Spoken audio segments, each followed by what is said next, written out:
anything. And if you did win any money, you wouldn't know what to do with it. Oh, wouldn't I? I've got it all worked out. I know exactly what I'm going to do with it. I must admit that when I realise that my entire future depends upon the whims and foibles of 11 pairs of dirty great boots from Gateshead, I shudder.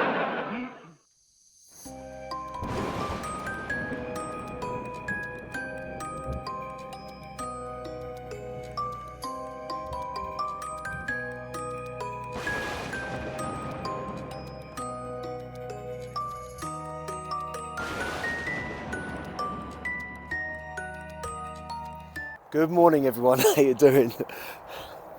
Now, it is blooming cold this morning, but look, what a beautiful view. Look at that. Amazing, eh? I couldn't park to get here, so I've had to, well, I couldn't park in the place I'm going to, so I've had to park a little bit of a distance away and walk in, but got my trusty torch with me, so I can see where I'm going. I know it looks light on the camera there, but it's actually quite dark. The sun is obviously coming up from the direction behind me, but chilly. Anyway, but I love things like this. Look at it, look. The main road is over there, you can probably hear it. And I'm just, where am I? I'm just about 20 minutes north of Twickenham. So I've come off the M25, can't remember what junction now because I had to try and find somewhere to park.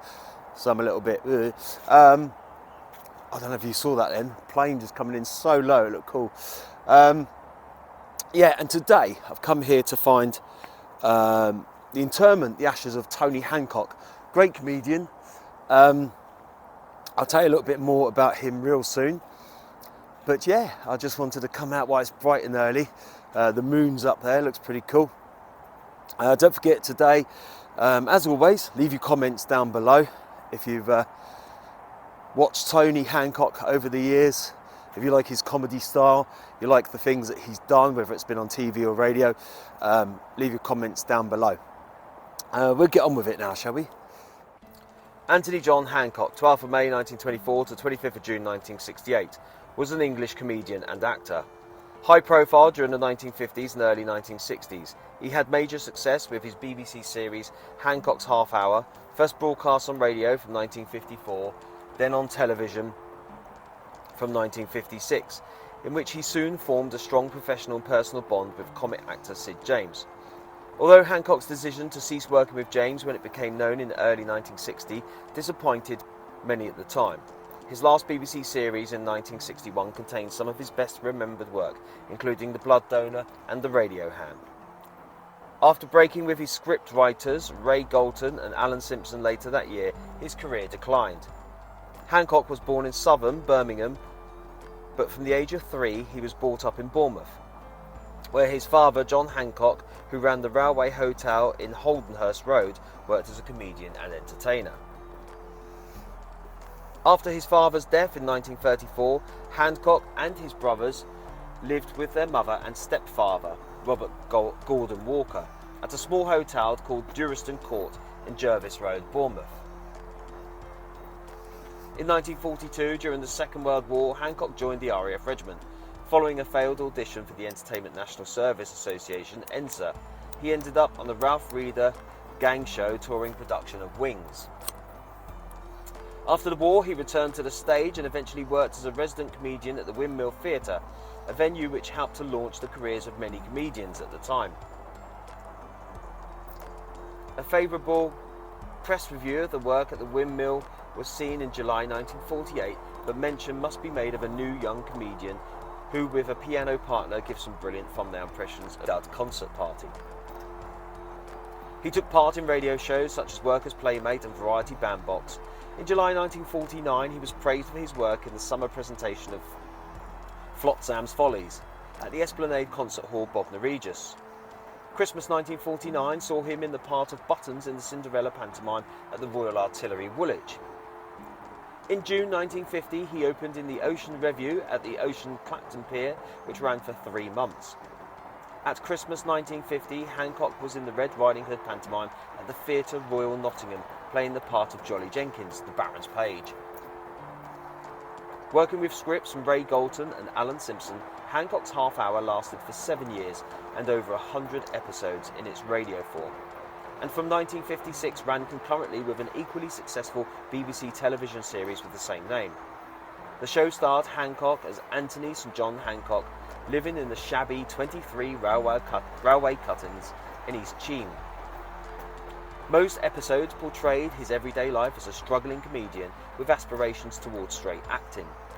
Some episodes, however, changed this to show him as being a successful actor and/or comedian, or occasionally as having a different career completely, such as struggling and an incompetent barrister.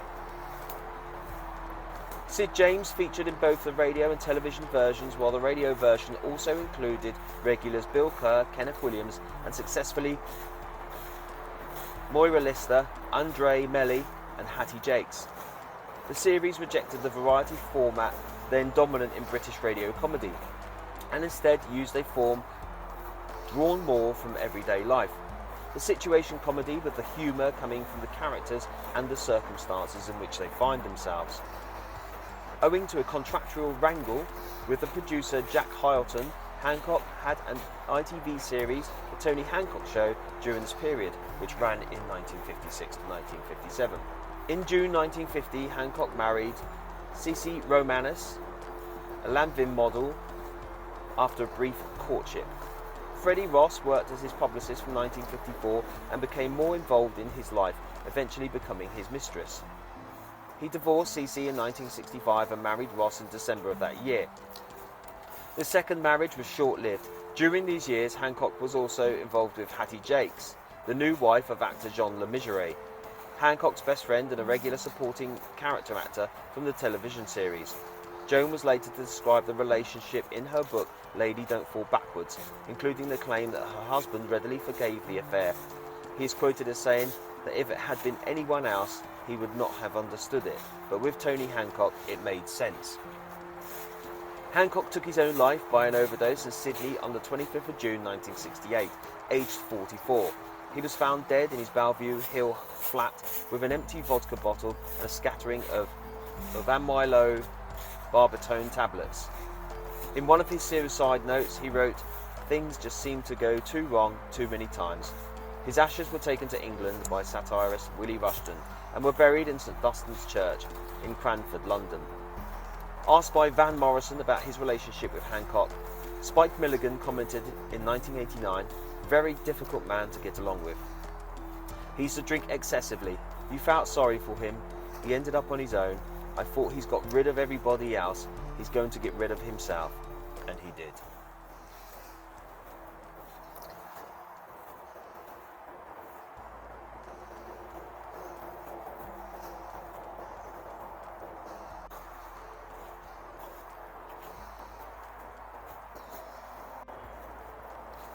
Here we have it. Memory of Tony Hancock, born 12th of May 1924, died 25th June 1968, and his mother, Lucy Lillian Bennett, born 4th September 1890, died 8th November 1969.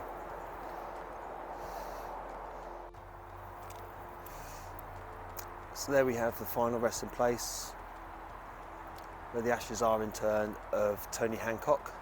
Now, yeah, it is still dark, that's why I've got the torch on, because it may look bright and light, but I'm also conscious there's a homeless person over there sleeping on the bench, and this is cold, cold weather. My hands are freezing.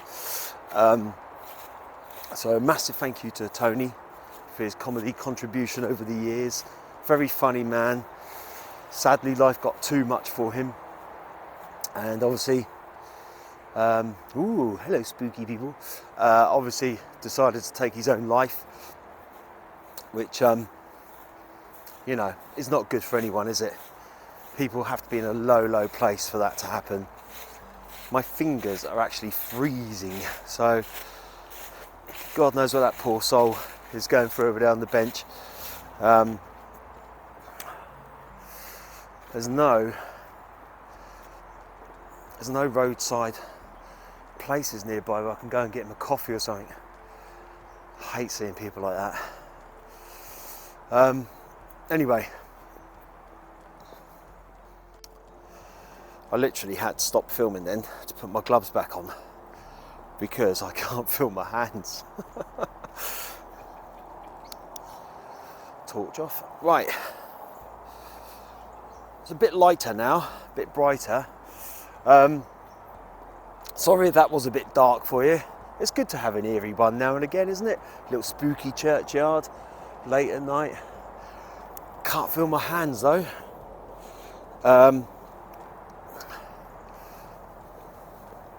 Got my gloves on now, but they're only little thin, cheap, rubbish ones. Someone over there walking a dog. Anyway, leave your comments down below. If you're a fan of Tony Hancock, if you like his stuff, let me know. Hope you like the spooky video. Won't do too many of those because it's too dark. And I don't know what it's going to come out like once it's filmed. I might watch it and then not put it out, depends what the edit's like. But I wanted to show you where his ashes are interred, because there's a lot of people that were fans of his during the 60s and 70s.